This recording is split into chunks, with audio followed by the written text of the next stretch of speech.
Aleluia, aleluia, louvado seja o nome do Senhor. Nada somos sem Cristo, nada somos sem o nosso Jesus.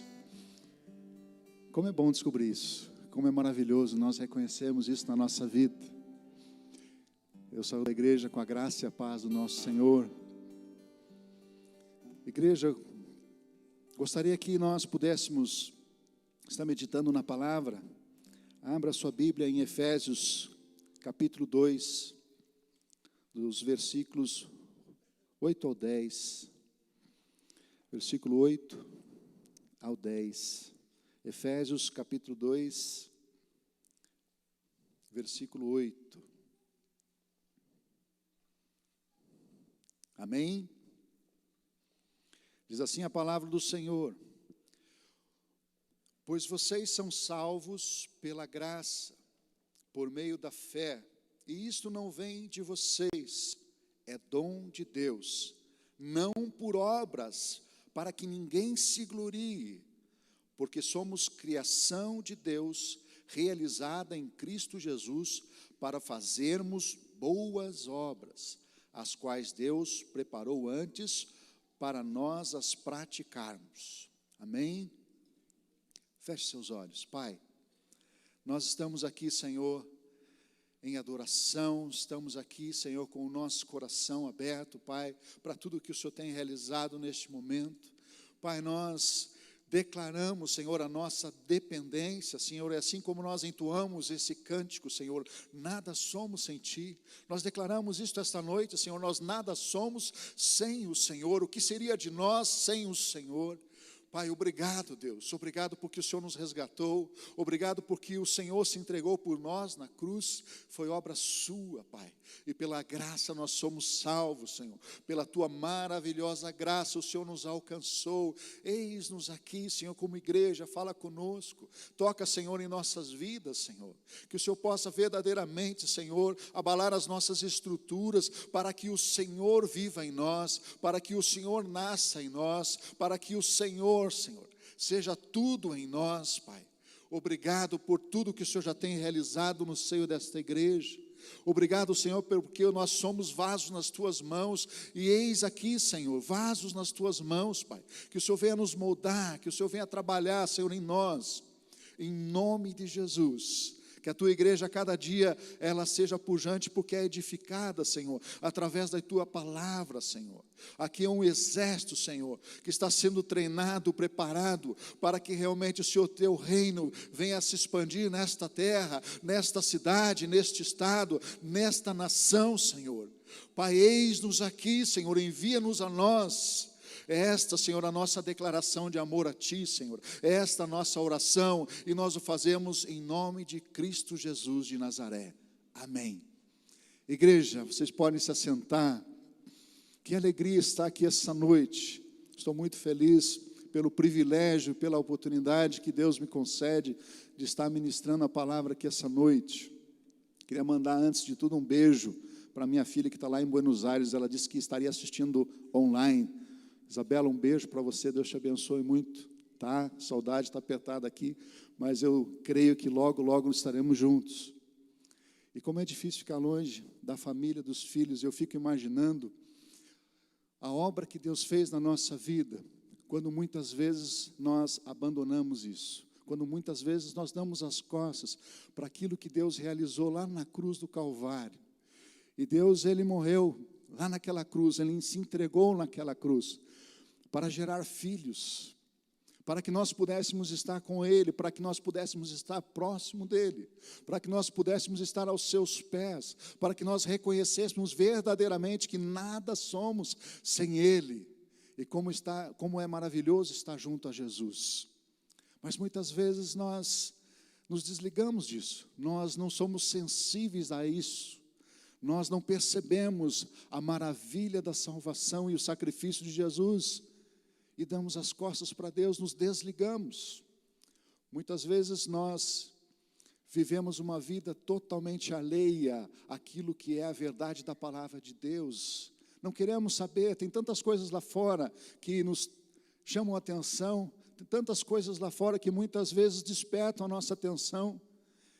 E nós somos disputados por este mundo. Satanás, ele a todo momento e a todo tempo, ele tenta nos tragar.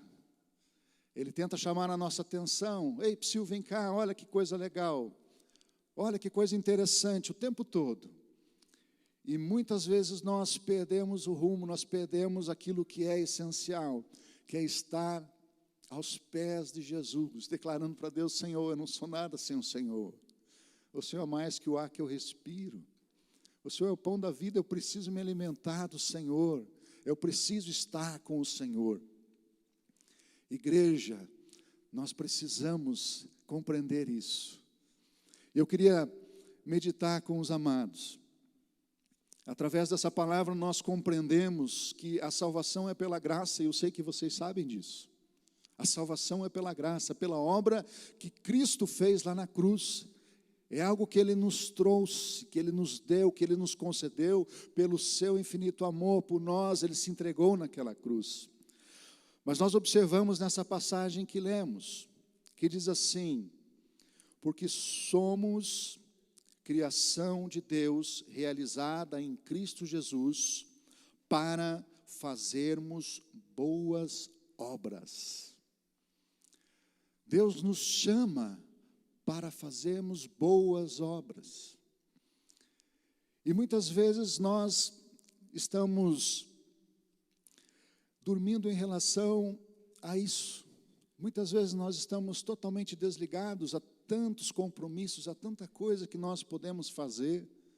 É tanta coisa que às vezes está na nossa agenda e nós não compreendemos o que vem a ser essas boas obras. O que está escrito nessa palavra diz assim, olha, que nós não somos salvos pelas obras, para que nós não nos gloriemos, para que nós não possamos bater no peito: olha que eu fiz, olha que coisa maravilhosa. E nós não podemos fazer isso de forma alguma. Mas veja que nós fomos criados no versículo 10, porque somos criação de Deus, realizada em Cristo Jesus, para fazermos boas obras. Olha que coisa linda, que finalidade, que propósito que Deus nos dá. Através dessa palavra, e nós compreendemos isso. Eu não sei se você gosta de Bíblia, mas a Bíblia, ela é todo o respaldo que nós temos para estar vivendo uma vida em Cristo. A Bíblia é todo o nosso respaldo, é verdade. Nós não temos como fundamentar a nossa fé se não for através da palavra de Deus. Então, por isso, amado, vai se preparando que eu vou ler Bíblia aqui para vocês. Tá? Não quero desgastar vocês, mas eu vou ler Bíblia. Em Lucas 10, 25, 37 diz assim, se você quiser acompanhar, fique à vontade. Certa ocasião, um perito na lei, ou um escriba, levantou-se para pôr Jesus à prova e lhe perguntou: mestre, o que preciso fazer para herdar a vida eterna? O que está escrito na lei, respondeu Jesus. Como você a lê? Ele respondeu: ame o Senhor, o seu Deus, de todo o seu coração, de toda a sua alma, de todas as suas forças e de todo o seu entendimento. E ame o seu próximo como a si mesmo. Disse Jesus: você respondeu corretamente. Faça isso e viverá. Mas ele, querendo justificar-se, perguntou a Jesus: e quem é o meu próximo? Em resposta, disse Jesus: um homem descia de Jerusalém para Jericó, quando caiu nas mãos de assaltantes. Estes lhe tiraram as roupas, espancaram-no e se foram, deixando-o quase morto. Aconteceu estar descendo pela mesma estrada um sacerdote. Quando viu o homem, passou pelo outro lado. E assim também um levita, quando chegou ao lugar e o viu, passou pelo outro lado, ou ao largo. Mas um samaritano, estando de viagem, chegou onde se encontrava o homem, e quando o viu, teve piedade dele. Aproximou-se, enfaixou-lhe as feridas, derramando nelas vinho e óleo. Depois, colocou-o sobre o seu próprio animal, levou-o para uma hospedaria e cuidou dele. No dia seguinte, deu 2 denários ao hospedeiro e disse-lhe: cuide dele, quando voltar, lhe pagarei todas as despesas que você tiver. Qual desses 3 você acha que foi o próximo do homem que caiu nas mãos dos assaltantes? A resposta veio. Aquele que teve misericórdia dele, respondeu o perito na lei. Jesus lhe disse: vá e faça o mesmo. Amados, essa passagem tão conhecida por nós, quando nós nos atemos a ela, nós podemos destacar algo tão importante na nossa vida cristã. E nós percebemos aqui um verbo, que ele se destaca o tempo todo, nesse trecho da palavra, esse verbo fazer. Mestre, o que preciso fazer? Perguntou aquele mestre da lei, aquele escriba. O que preciso fazer? E ele leu a palavra, leu a lei. Amar a Deus sobre todas as coisas e o próximo como a si mesmo. Mas quem é meu próximo? Quem sabe eles gostavam de debater em relação à lei. Os escribas, era uma prática naquela época debater acerca das questões da lei. E muitas vezes nós somos impelidos a debater acerca da lei. Até o apóstolo Paulo, ele nos adverte dessa preocupação, porque muitas vezes até surgem discussões a respeito da lei. Há circunstâncias que levam as pessoas até se exaltarem, defendendo o seu ponto de vista, o seu argumento a respeito da lei. E naquela época era a prática dos escribas, vamos debater sobre a lei. E ficava debatendo sobre a lei. Mas o que o Senhor está falando? Olha, você está certo em relação ao que você respondeu da lei. Então faça isso. Ame a Deus sobre todas as coisas e o seu próximo como a si mesmo. Faça.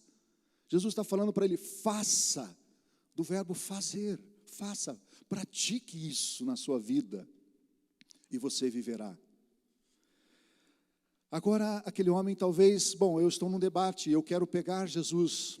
Ele estava, no coração dele, na verdade, ele queria tentar colocar Jesus à prova para que Jesus, em algum momento, falhasse na argumentação, falhasse na sua colocação, e até fosse acusado, fosse desmoralizado naquele debate. Mas aquele homem, ele se depara então com uma circunstância, ele quer entrar no campo do debate.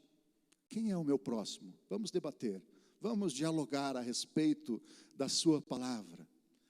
E essa história chama a atenção. Talvez essa história não necessariamente ela seja uma palavra, talvez essa história seja verídica, de fato. O caminho de Jerusalém para Jericó naquela época, historicamente, era perigoso. Haviam assaltantes naquele percurso, naquele trajeto. E aquilo poderia verdadeiramente ter acontecido. E Jesus conta essa história.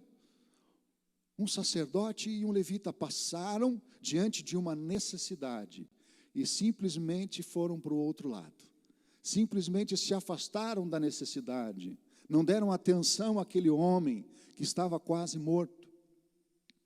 Mas um samaritano que para os judeus era alguém abominável.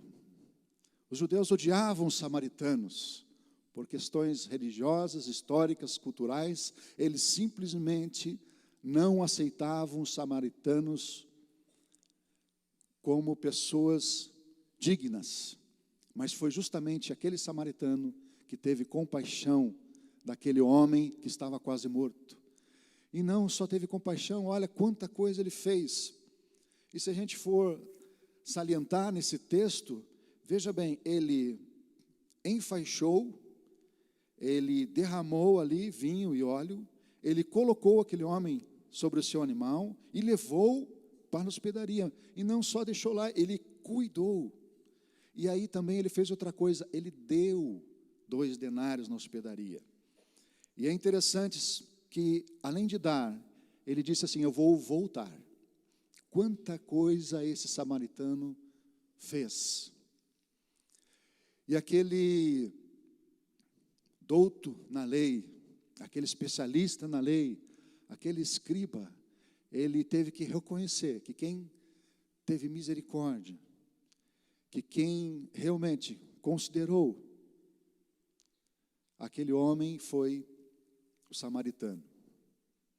Talvez foi complicado para ele, porque ele era judeu, e ele reconhecer que aquele samaritano tinha realizado realmente algo bom e tinha cuidado do seu próximo. Foi difícil. Amados, eu quero salientar que na nossa vida cristã, nós precisamos entender que a prática, ela é algo inerente à nossa fé. Fazer. Esse verbo aqui, realmente, ele é salientado várias vezes. Quando nós vamos ainda na palavra para Mateus 21, versículo 28 a 32, diz assim: que vos parece? Um homem tinha 2 filhos. Dirigindo-se ao primeiro, disse-lhe: meu filho, vai trabalhar hoje na vinha. Respondeu o filho, ele: não quero. Mas em seguida, tocado de arrependimento, foi. Dirigindo-se depois ao outro, disse-lhe a mesma coisa: filho. O filho respondeu: sim, pai, mas não foi. Dirigindo-se depois, qual dos 2 fez a vontade do pai? O primeiro, responderam-lhe. E Jesus disse-lhes: em verdade vos digo, os publicanos e as meretrizes vos precedem no reino de Deus. João veio a vós no caminho da justiça e não crestes nele. Os publicanos, porém, as prostitutas creram nele. E vós, vendo isto, nem fostes tocados de arrependimento para crerdes nele. Jesus aqui está falando, está se dirigindo aos fariseus, aqueles judeus que não estavam reconhecendo realmente como enviado, como o Messias. E ele estava deixando bem claro: olha, os publicanos e as meretrizes estão crendo em mim, e eles vão preceder vocês no reino de Deus. Vocês simplesmente não estão crendo. E essa passagem diz assim, em relação àqueles filhos: um disse que não faria, mas fez. O outro disse que faria e não fez. Eu me atenho a esse trecho da palavra. Quando nós, muitas vezes, chegamos diante do Senhor e declaramos que nada somos sem Cristo, quando nós declaramos que dependemos dEle, que nós queremos Ele mais do que tudo na nossa vida, que nós reconhecemos Ele como Senhor e Salvador, quando nós declaramos que Jesus Cristo é Senhor, muitas vezes nós não praticamos o que nós dizemos, ou o propósito do nosso coração, porque falar que Jesus é Senhor é dizer que nós estamos ao seu serviço, é dizer que nós reconhecemos Ele como aquele que é tudo, é aquele que direciona, é aquele que governa, é aquele que tem a nossa vida em suas mãos. Nós estamos declarando: olha, está tudo aqui, tudo no altar, tudo é seu. O que o Senhor quer que eu faça? O Senhor é Senhor. O que o Senhor quer de mim? É exatamente isso que nós estamos dizendo. Mas muitas vezes, quando nós declaramos isso na prática, não é exatamente o que nós realizamos. Muitas vezes nós colocamos Jesus de escanteio na primeira decisão da nossa vida. Quantas decisões você tomou nesta semana? Quantas coisas você realizou nessa semana? Será que em todas elas você considerou Jesus como Senhor? Será que Deus pediu algo para você e você fez? Ou será que Ele pediu e você não fez? Quando o Espírito Santo nos toca, muitas vezes Ele deseja que nós façamos algo. Será que nós ouvimos a voz de Deus? Quando nós somos impelidos pelo Espírito Santo, e eu creio que quantos irmãos aqui têm essa intimidade com Deus? Quando o Senhor te pede algo, será que você perdoa alguém que te ofendeu? A palavra de Deus nos adverte em relação ao perdão. Será que verdadeiramente nós perdoamos? Eu falo: não, esse aqui não. Essa pessoa não, essa não pode, ela não é digna. Será que nós estamos considerando essa verdade da palavra de Deus na nossa vida e ela está sendo verdadeiramente praticada? Porque às vezes até a gente pode falar: não, eu não vou fazer isso, Senhor, mas aí de repente fala: não, eu estou arrependido, eu vou fazer sim. Às vezes uma discussão de casais, no casal, no seio da família, ou até mesmo com os filhos, muitos casais às vezes ficam sem se falar, se calam um para o outro. E nós entendemos que a gente não deve deixar o sol se pôr sobre a nossa ira, pelo contrário, nós temos que imediatamente praticar o perdão. Esse é um exemplo. Mas aí nós colocamos no nosso coração, não, mas aquilo que foi dito foi algo cruel, aquilo me machucou profundamente, eu não vou perdoar, eu não posso perdoar, porque olha só, resgatou algo que aconteceu há tantos anos atrás e jogou isso na minha cara, eu não posso perdoar isso, não merece o meu perdão. E às vezes nós fechamos a cara e começamos a ignorar, e simplesmente nós estamos fazendo como esse filho. Dizemos que o Senhor, que Deus é Senhor, mas na prática nós não fazemos o que Ele nos pede. E aí nós queremos a resposta de Deus sobre os problemas da nossa vida. Às vezes nós não conseguimos perdoar e nós pedimos a resposta de Deus sobre problemas relacionados a relacionamento. Senhor, me livra daquela pessoa. Senhor, afasta aquela pessoa de mim. Quando Deus está te dando uma oportunidade de você amar aquela pessoa, de você perdoar aquela pessoa, porque Ele se entregou por você na cruz. Ele olhou para você e disse assim, eu vou te perdoar, apesar de você ser como você é. Eu vou te perdoar, eu quero você para mim. Eu comprei você. E muitas vezes nós nos rendemos ao Senhor, nos entregamos, aceitamos o chamado do Senhor. Queremos ser filhos, mas dizemos uma coisa e às vezes fazemos outra. E nós temos que muitas vezes ser impactados. O que eu aprendo com isso? Que a vontade do Pai não é o que eu digo que eu faço, é o que eu faço.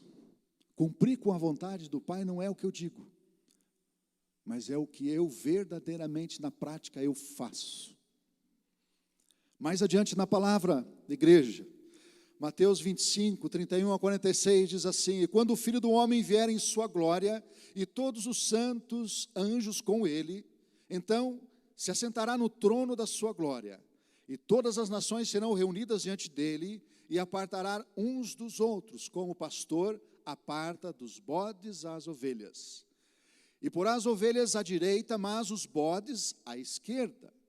Então dirá o rei aos que estiverem à direita, vinde benditos de meu Pai, possuí por herança o reino que vos está preparado desde a fundação do mundo.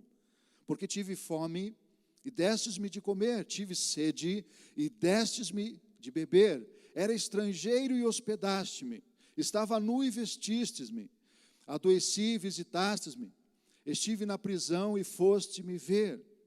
Então os justos lhe responderão, dizendo, Senhor, quando te vimos com fome e te demos de comer, e com sede e te demos de beber, e quando te vimos estrangeiro e te hospedamos, ou nu e te vestimos, quando te vimos enfermo ou na prisão e fomos ver-te. E respondendo o rei lhes dirá, em verdade vos digo, que quando fizestes a um destes pequeninos irmãos, a mim o fizestes. Então dirá também aos que estiverem à esquerda, apartai-vos de mim, malditos para o fogo eterno, preparado para o diabo e seus anjos, porque tive fome e não me destes de comer, tive sede e não me destes de beber, sendo estrangeiro não me recolhestes, estando nu não me vestistes, e enfermo na prisão e não me visitastes. Então eles também lhe responderão, dizendo, Senhor, quando te vimos com fome, ou com sede, ou estrangeiro, ou nu, ou enfermo, ou na prisão, e não te servimos? Então lhes responderá, dizendo, em verdade vos digo que quando a um destes pequeninos o não fizestes, e não o fizestes a mim, e irão estes para o tormento eterno, mas os justos para a vida eterna.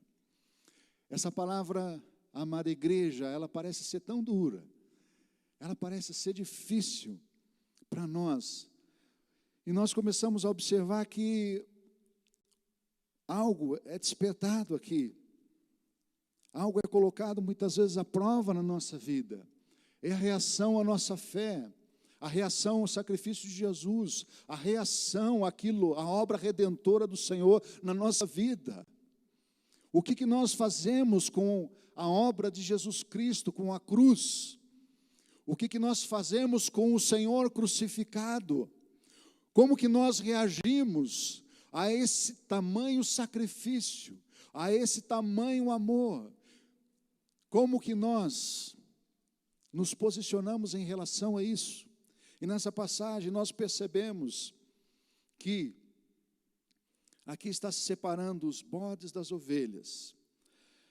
Mas o Senhor está dizendo aqui para nós: olha, vocês não fizeram isso por mim, porque não fizeram isso para um dos pequeninos irmãos. O verbo fazer aqui novamente, ele aparece de uma forma frequente. Não me deram, não me hospedaram, não me vestiram, não me visitaram. Olha quanta coisa que não foi feita, quanta coisa foi ignorada. E por que muitas vezes isso é ignorado?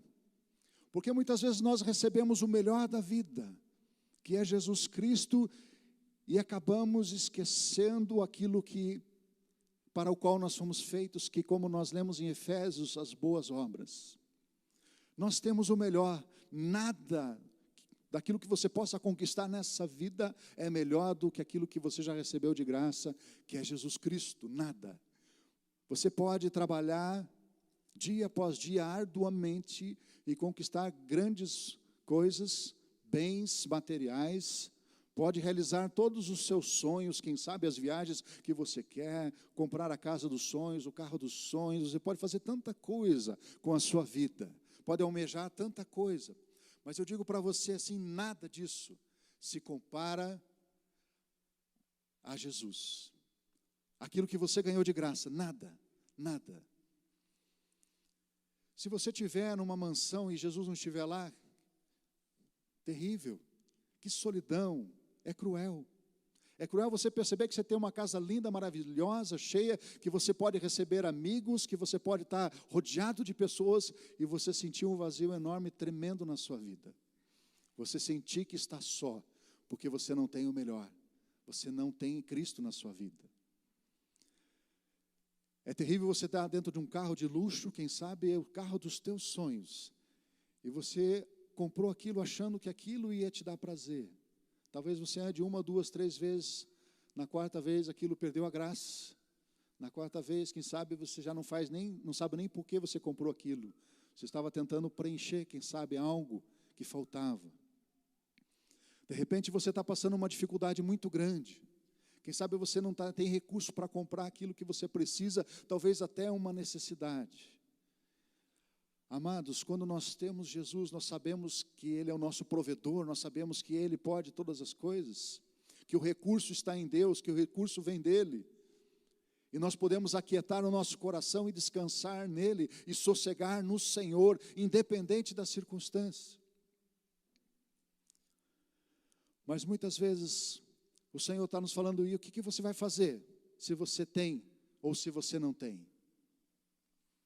Eu digo que se o Senhor é Senhor na sua vida, há algo que você pode fazer. Se o Senhor é o Senhor na sua vida, se nós percebemos as pessoas mais pobres, as pessoas que mais passam dificuldade, são as pessoas que mais se ajudam. São as pessoas que mais muitas vezes acabam se doando uma para as outras. Normalmente os ricos, eles não querem saber dos problemas, eles têm os seus resolvidos na área financeira. Até não se importam muitas vezes, se eles não compreendem aquilo que a palavra de Deus explica, aquilo que a palavra de Deus nos exorta, nos ensina. Eles simplesmente querem passar ao largo dos problemas, se não compreenderam essa verdade. Mas os pobres, na sua necessidade, na sua luta, muitas vezes são aqueles que acabam entendendo e compreendendo o outro, entendendo a miséria do outro, e falam, olha, eu não posso te ajudar muito, mas o pouco que eu tenho, eu vou tentar te ajudar. E nós, às vezes, percebemos isso. Mas nem sempre é assim. Nem sempre é assim. Há pessoas que se fecham na sua própria vida, e elas não se importam com nada à sua volta. Aquele sacerdote, aquele levita, justamente, ele estava preocupado com o seu compromisso, estava preocupado com o seu retorno para a sua casa, estava preocupado consigo mesmo, com o seu tempo. Olha, alguém vai fazer isso, eu não preciso fazer, alguém vai passar, tem muita gente que passa por essa estrada, alguém vai resolver esse problema. Vamos deixar para outro. Afinal de contas, né, eu sou um levita, eu sou um sacerdote, eu já estou assim lá com Deus. Imaginou que coisa cruel? Nós percebemos que, no final das contas, o Senhor vai perguntar aí, quem foi o teu próximo e o que você fez para o teu próximo? Você viu alguma necessidade junto a você? Teve alguém que precisou de você? Eu queria que você cutucasse o irmão do seu lado e perguntasse, você está precisando de alguma coisa? Vamos praticar isso, vai, cutuca aí, você precisa de alguma coisa? Está precisando de alguma coisa?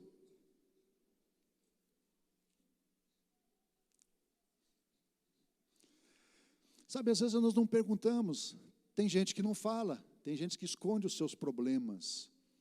Às vezes as pessoas têm vergonha de falar dos seus problemas, mas sabe de uma coisa? Às vezes a gente nunca pergunta. A gente vem para a igreja, às vezes não se importa, não pergunta. Como é que você está? Você está bem? Você está precisando de alguma coisa? Posso te ajudar em alguma coisa? O irmão Josmar aqui na igreja, ele sempre vai no presídio, né, irmão Josmar? Toda sexta-feira está lá, né, não sei nem onde é que ele está. E ele faz a visita aos detentos. Eu acho essa obra linda, maravilhosa.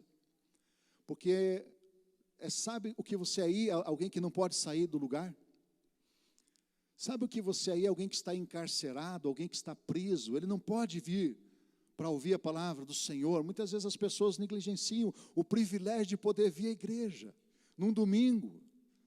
Às vezes tem uma desculpa qualquer, mas sabe o que é você estar encarcerado e você não sair, não poder sair da onde você está ali num cubículo, dividindo um espaço pequeno com tantas pessoas, naquela miséria, aquela coisa, uma disputa, talvez por poder, ali você não sabe se alguém pode te matar ou não, se vai acontecer alguma coisa ou não, e você está ali e fala, poxa, existe uma igreja aqui nessa cidade, mas eu não posso ir lá, tem uma igreja grande nessa cidade, eu não tenho como ir lá, diz que lá a palavra é maravilhosa, diz que lá é bênção, diz que lá tem um encontro, lá diz que Deus fala com o pessoal naquele encontro, como eu queria estar lá, como eu gostaria de estar participando desse encontro maravilhoso, receber essa graça, esse Deus, mas eu estou encarcerado, eu não posso sair daqui, eu não tenho condições de sair daqui, como é que eu vou fazer? Aí Deus levanta um homem e vai lá, vai levar a minha palavra lá, vai pregar, irmão, vai pregar naquele lugar, porque eles não podem sair de lá, você precisa ser igreja lá, é essa palavra aqui. E graças a Deus, pelo irmão Josmar, pelo trabalho que você faz, irmão lá, Deus abençoe, te use cada vez mais. Precisar da gente, nós estamos aqui como igreja. Quem quiser doar a Bíblia para o irmão Josmar, pode doar a Bíblia. Diz que lá eles fumam a Bíblia, mas nem sempre, né, irmão? Podemos doar Bíblias para o irmão Josmar lá para levar no presídio. Amados, as pessoas que estão nos hospitais também não podem sair de lá. Elas não têm como sair da cama, estão com problemas, têm que ficar lá, lá é o lugar delas para se tratarem. Mas como é difícil ficar numa cama de um hospital, como é cruel você estar lá, às vezes não recebe nem visita, às vezes não tem parentes próximos, às vezes a situação é difícil. E passa um dia, passa outro dia, de repente uma semana e você está ainda numa cama e não apareceu ninguém que chegasse para você e falasse, olha, fica firme aí. Deus é contigo, você vai sair dessa, eu te amo em Cristo Jesus, posso fazer uma oração por você? Que coisa boa, que coisa linda, que coisa maravilhosa é você viver isso na prática, que coisa tremenda você viver o Evangelho na prática, porque eu já tenho o melhor, eu tenho o que dar, eu tenho Jesus, eu estou cheio de Deus, eu venho para o culto aqui, eu saio cheio de alegria no meu coração, eu tenho que fazer alguma coisa, eu posso fazer alguma coisa. Amados, é isso que essa palavra está falando para nós. Porque do contrário, eu não sei, mas que fé nós às vezes estamos vivendo. Às vezes nós queremos viver uma fé de nos encher a cada dia, eu quero me encher, eu quero mais de Deus, eu quero mais de Deus, mas não flui, nós temos que ser um canal. Nós temos que fluir no Senhor, vem Senhor, manda que eu quero fluir, eu quero dar mais, eu quero inspirar mais as pessoas, eu quero chegar aonde elas estão. A palavra de Deus, ela vai além ainda. Mas cutuca o seu irmão do lado aí de novo aí, pergunta para ele se é bode ou ovelha. Com todo respeito, se é bode ou ovelha, irmão? Eu estou brincando com você, mas você já se perguntou? Como é que você vai descobrir? Igreja, a palavra em Tiago 1, 22 a 27 diz assim: sejam praticantes da palavra e não apenas ouvintes, enganando-se a si mesmos. Aquele que ouve a palavra, mas não põe em prática, é semelhante a um homem que olha a sua face num espelho, e depois de olhar para si mesmo, sai e logo esquece a sua aparência. Mas o homem que observa atentamente a lei perfeita, que traz a liberdade, e persevera na prática dessa lei, não esquecendo o que ouviu, mas praticando-a, será feliz naquilo que fizer. Se alguém se considera religioso, mas não refreia a sua língua, engana-se a si mesmo. Não sei por que está aqui, mas deve fazer sentido, né? Se alguém se considera religioso, mas não refreia a sua língua, eu pensei que poderia ter outra coisa aqui. Veja que coisa importante, falando da língua. Engana-se a si mesmo. Sua religião não tem valor algum. Amados, nós não podemos nos enganar. Nós não podemos nos enganar. Lembrei do Marcelo, trabalha com o pessoal na rua, né, Marcelo? Deus abençoe, continue, não pare, em nome de Jesus. E tem coisas que eu não sei aqui, eu sei que você está fazendo, mas Deus está vendo. Deus está vendo. Deus está olhando. Não se preocupe com o homem. Não se preocupe com elogios, com reconhecimento. Faça para Deus aquilo que Ele está pedindo. Mas como é interessante, nós percebemos que, olha, nós não podemos nos enganar. Nós temos que viver aquilo que nós recebemos. Uma transformação total no nosso coração e nas nossas atitudes, nas nossas práticas. Como é importante nós praticarmos, para que nós sejamos felizes. Porque é o que está dizendo, quando você pratica, você será feliz. Às vezes você não sabe o que está acontecendo, estou numa tristeza tão grande. Meu Deus, eu vou para a igreja, eu recebo uma palavra, aquela palavra fala comigo, às vezes eu saio cheio. Você fica feliz na hora, mas depois começa a ficar numa tristeza, fica em casa, numa tristeza tão grande, parece que nada faz sentido. Querido, pratique aquilo que você ouviu. Sabe quando você pode alegrar a vida de alguém? Um elogio custa alguma coisa? Quanto custa um elogio? Quando você pode elogiar alguém, falar de alguém, aquela pessoa recebe e fica feliz, aquilo volta para você. Mas você poder atender uma necessidade, aquilo é algo extraordinário, é maravilhoso. É claro que tem pessoas que nem sempre vão recorrer a você com boas intenções. Tem isso, às vezes pessoas que pedem dinheiro, querem usar para droga, para bebida, eu sei, tudo isso. Mas há pessoas que verdadeiramente têm uma necessidade real. Eu não sei se na sua casa bate um drogado que quer comprar gás lá e sempre, às vezes volta e meia bate na minha casa, quer comprar gás, precisa de dinheiro para gás, eu sei que é para droga. Mas, amados, nós podemos fazer mais do que simplesmente recebermos a palavra. Nós podemos influir, nós podemos fazer a diferença no nosso bairro, na nossa cidade. Nós muitas vezes somos assolados por esse mundo, pelos problemas, nós somos às vezes até engolidos pelos problemas da nossa sociedade e reclamamos para o governo, reclamamos da prefeitura, reclamamos para todos, mas como igreja, o que nós estamos fazendo? O que nós estamos fazendo com as crianças? As crianças que são o futuro, o que será que nós estamos fazendo como igreja lá fora? Porque o lar delas está destruído. Homens estão abandonando as suas casas. Essas crianças estão abandonadas dentro dos seus lares, que já estão destruídos. E elas estão sendo o futuro desta nação. Muitos lares lá fora. Muitos. Sem nenhum conhecimento da palavra, sem nada.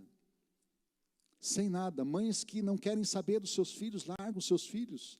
Simplesmente presos em casa. E às vezes as crianças cuidando de crianças. O que vai ser? se nós não fizermos alguma coisa, se nós não nos importarmos, se nós não formos até elas.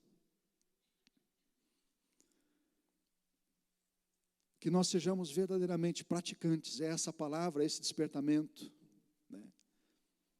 Mas o homem que, versículo 25, que observa atentamente a lei perfeita que traz a liberdade e persevera na prática dessa lei, não esquecendo o que ouviu, mas praticando, será feliz naquilo que fizer. Seja feliz, amado, em nome de Jesus, em nome de Jesus. Nós estamos concluindo, mas eu quero dizer para os amados ainda, Tiago 2, 14, 26, meus irmãos, que proveito se alguém disser que tem fé e não tiver as obras? Porventura, a fé pode salvá-lo? Essa pergunta que eu deixo para nós refletirmos, cada um consigo mesmo. Uma fé que não expressa algo, uma fé que não expressa misericórdia, uma fé que não expressa algum significado para aqueles que são os nossos próximos, as pessoas que estão à nossa volta, seja mesmo dentro da nossa casa, no nosso bairro, na nossa cidade. Se nós não estamos conseguindo fazer algo por alguém, será que verdadeiramente nós estamos tendo fé? Eu queria dizer, o título dessa ministração é Sepultando a Fé. Você pode sepultar a sua fé? Pode. Você pode enterrar. Porque a fé sem obras, ela é morta. E nós temos que expressar esse amor que nós recebemos de alguma maneira. Nós temos que fazer a diferença. As pessoas precisam olhar para nós e ver, olha o que ele fez. Olha só o que ele realizou. Eu não esperava que ele fosse me perdoar, mas ele me perdoou. Eu não esperava que ele viesse me visitar, mas ele veio me visitar. Estou doente aqui no hospital, puxa vida, de repente chega alguém que você nem gosta tanto, mas é daquela igreja Batista Betel lá, a pessoa, puxa, olha, daquela igreja, veio aqui me visitar. Às vezes até o vizinho que nunca deu valor, nunca se importou com você, você soube, mas você esteve lá. Que coisa linda. Para encerrar, eu queria só que fosse passado para nós aqui uma projeção. Eu queria ler uma matéria que saiu no início do ano, uma matéria que saiu na internet, nos jornais de um modo geral, né? Isso aqui é um relato de um acidente. Esse acidente ele aconteceu no dia 9 de janeiro desse ano. Ele diz assim, o acidente terrível acaba com 4 mortos e 2 feridos na BR-376. Diz assim a matéria. 4 pessoas morreram e 2 ficaram feridas em um acidente que envolveu 5 veículos e um caminhão na BR-376 em Tibagi, na manhã de sábado, dia 9. De acordo com a polícia, um dos carros com placas de Curitiba teria saído da trajetória normal e invadido a pista contrária, colidindo com o caminhão que em seguida atingiu os outros veículos. Todos os carros seguiam no sentido Curitiba, no quilômetro 400, quando o Fiesta invadiu a contramão e bateu no caminhão, com placas de Palmeira, segundo testemunhas relataram à Polícia Rodoviária Federal. O motivo é desconhecido. Na sequência, o caminhão colidiu com um Fox, uma Ranger e, por último, um Peugeot com placas de Maringá. O acidente ocorreu às 11h30 da manhã. No Fiesta, com placas de Curitiba, estavam pai, mãe e filha, que morreram na hora. Eles foram identificados como João Batista dos Santos, 71 anos, Clarice Bocon, de 51, funcionária da Gazeta do Povo, e a filha do casal, de 7 anos, Clara Bocon, morreram. O motorista do Peugeot, Marcos Rogério dos Santos, 31, também não resistiu aos ferimentos. Uma mulher de 24 anos que estava com ele foi encaminhada ao hospital de Ponta Grossa em estado grave. Uma passageira do Fox, de 63 anos, teve ferimentos leves e foi encaminhada por terceiros a um hospital de Telêmaco Borba antes da chegada da Polícia Rodoviária Federal e da concessionária. E eu queria colocar justamente essa passagem para vocês aqui. Uma passageira do Fox 63 teve ferimentos leves e foi encaminhada por terceiros. Eu queria dizer que esses terceiros aqui foi a minha esposa.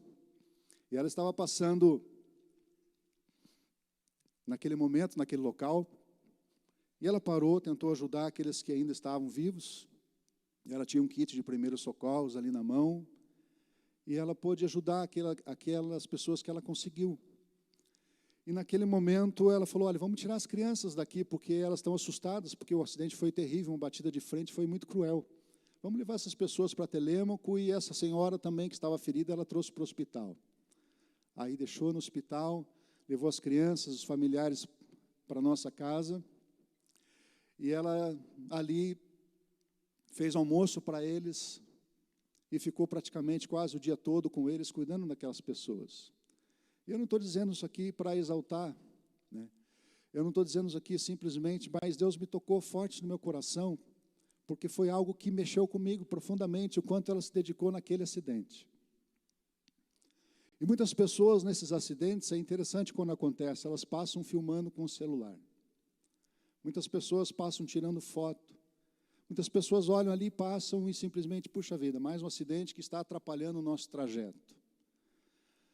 Mas eu queria agradecer a vida dela, por mais do que ela fez para essas pessoas aqui, mas pelo que ela tem sido na minha vida. Porque eu estou pregando, eu estou ministrando hoje por causa dela, porque eu não teria condições de estar aqui ministrando para vocês, se eu não tivesse uma esposa que estivesse me dando suporte, me ajudando, me auxiliando, fazendo por mim. Eu queria me referir aos casais aqui, especialmente aos casais. Você tem um ministério, que você dê suporte para o ministério um do outro. Que você possa fazer algo um pelo outro. Porque muitas vezes nós falamos que amamos e não expressamos isso fazendo alguma coisa. Eu sempre tive dificuldade nessa área. E a minha esposa tem me ensinado muito a como amar fazendo. E é o que a palavra nos diz para fazer. Ame fazendo. Ame fazendo algo. Talvez seja um acidente. Ela pode fazer algo para essas pessoas. E mais do que ceder o carro, ainda fazer almoço, cuidou, amparou. Olha, vem aqui na minha casa, eu tenho uma casa, pode vir aqui e tal. E uma das pessoas chegou, olha, que tristeza conhecer essa cidade, Telêmaco Borba, nessa condição. Ela ainda falou assim, não, veja que alegria, você podia ter morrido. Graças a Deus, porque você pôde conhecer Telêmaco Borba. Que maravilha, que coisa linda, pense por esse lado. E às vezes é uma frase, é uma palavra. Eu queria que a igreja se colocasse em pé nessa noite. Nós precisamos expressar o nosso amor fazendo alguma coisa. Eu quero que você possa curvar sua cabeça e estar agora meditando. O que você pode fazer? O que você pode fazer para o teu Deus? O que você pode? Porque Ele se entregou, Ele se doou, Ele se deu na cruz por você. Ele te amou de tal forma e Ele deu a vida por você. O que você pode fazer para Ele? Se o Senhor está tocando no seu coração agora, eu convido você a vir aqui à frente, a você dar um passo por Ele, a você fazer uma caminhada por Ele. O que você pode fazer pelo seu Deus? Se você ainda não entregou a sua vida a Jesus Cristo, se você não deu esse passo de fé, se você não compreendeu isso, eu quero que você entenda que Ele te amou, Ele se entregou por você, Ele morreu na cruz, para que você tenha vida e vida em abundância. Você pode responder para Ele, olha, vem aqui à frente, eu te recebo como meu Senhor e Salvador. Eu te desafio a você se entregar totalmente, sem reservas, ao teu Deus. Eu quero orar com você. Ame fazendo, ame se dando, se doando, ame aqueles que estão necessitando. Esse é o nosso chamado para fazer a diferença aqui nessa terra, para demonstrar esse amor na prática. Não podemos andar de culto em culto, não podemos muitas vezes entender a palavra de Deus, conhecer a palavra de Deus, mas não responder a esse amor fazendo algo. A nossa fé sem obras ela é morta. Nós não somos salvos pelas obras, nós não somos salvos por aquilo que fazemos, mas nós expressamos esse amor realizando algo na vida de alguém. Feche seus olhos. Se o Espírito Santo estiver tocando você, vem aqui à frente, declare seu amor, se entregue, se jogue. Pai, eu quero te agradecer, Senhor, por essas vidas, Pai. Eu quero te louvar, Senhor, porque o Senhor é um Deus todo-poderoso, e que na tua glória, Senhor, o Senhor desceu nessa terra e se entregou por nós.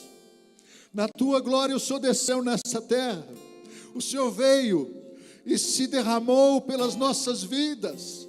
O teu amor foi ali, praticado naquela cruz. Naquela cruz o Senhor praticou o seu amor e o Senhor se deu por nós. Pai, não permita, Senhor, que nós vivamos o teu amor para nós mesmos. Não permita que nós vivamos o teu amor somente, Senhor, para a nossa satisfação. Pai, que nós possamos viver o teu amor, Senhor, para a necessidade do outro, para a necessidade do próximo, Senhor.